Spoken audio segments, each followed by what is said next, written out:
All right, block assembly. It's titled Problem 16, block assembly, but we're going to draw the block assembly. And I've broken it out into 4 separate video lessons showing you how to do it.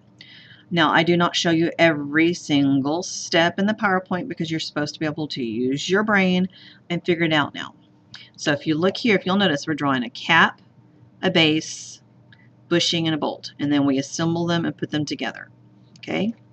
So if I click on the PowerPoint link, it's going to pull it up, and I have it up in here, and then we're going to follow the steps. So the 5mm is your grid, 1:1.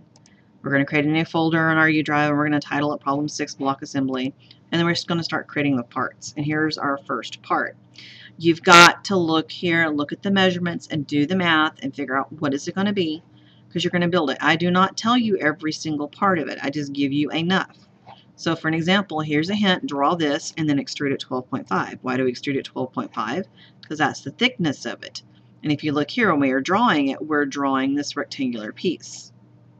All right, and then you draw the next piece and extrude at 5. Why? Because again, if I look here at the measurement and I go thickness, the thickness here is 5. And so that's what you're doing. You're literally following it through. You're going to be drawing it, creating it, just like the example given, all right? But you've got to use your brain, and you've got to do a little math and think, what does it need to be to create it? Okay? So I'm using this. This is my drawing. I get everything I need from here. So we're going to start off. I'm going to make a new part first. Standard, metric, standard, part. Create. Tools. So it's supposed to be 5 and 1:1. And I'm going to make me a new sketch.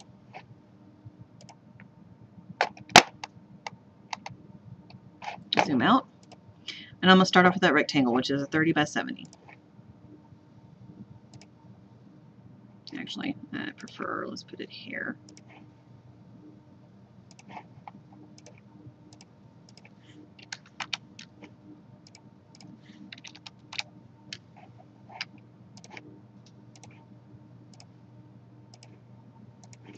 And I only do that because I really like everything to be centered right on that 0, 0 axis.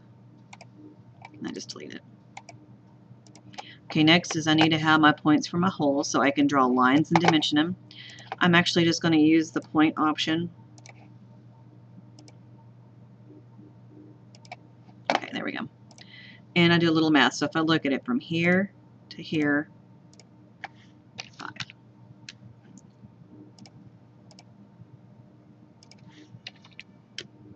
It's going to come down from the edge, 7.5.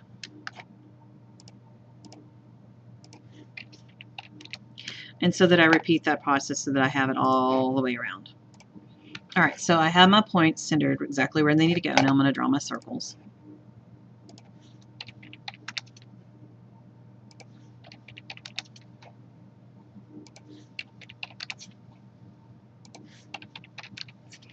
And then I'm going to finish my sketch, and I'm going to extrude at 12.5 because that's the thickness of it.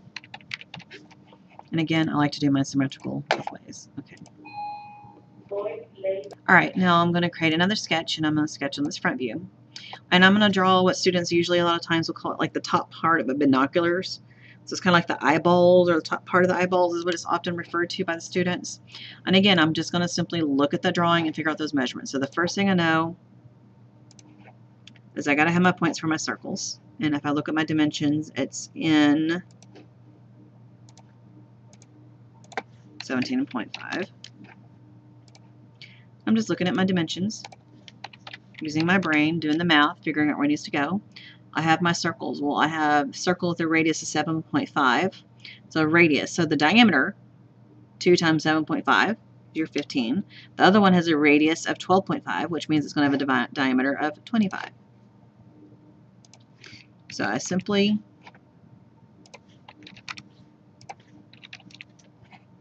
draw my circles. After I draw my circles, then I draw my lines.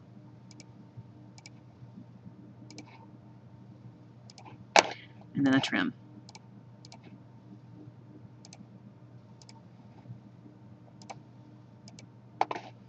Finish my sketch. Extrude the surface out 5. Now, if I look at my drawing, I notice that it needs to have a hole going all the way through.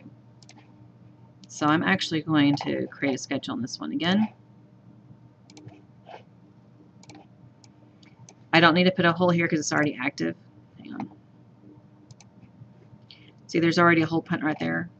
But I am going to make sure that my second hole point is right here. So I have my 2 hole points, right? I finished my sketch, and now I'm going to use my hole tool. And I grab those 2 points that are going through, and I have to look and see what's the total size of it. Well, total size of it is 7.5 radius, which means it's a 15 diameter. It's a through all.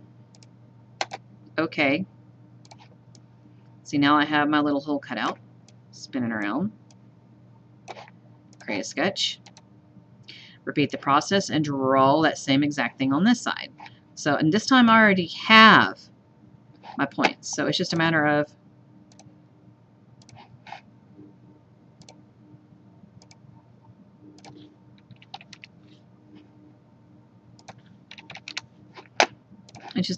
repeating that process.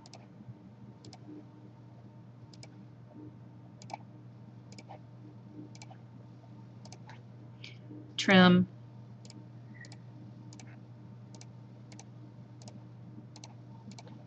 Finish the sketch.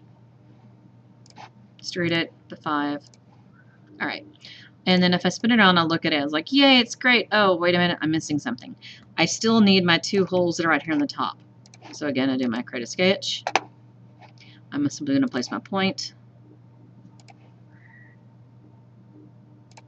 And then I can do my dimension to make sure it's where it's supposed to go. So if the overall dimension for this is 30, 35, 75, so it needs to be, if I want to make sure, 35.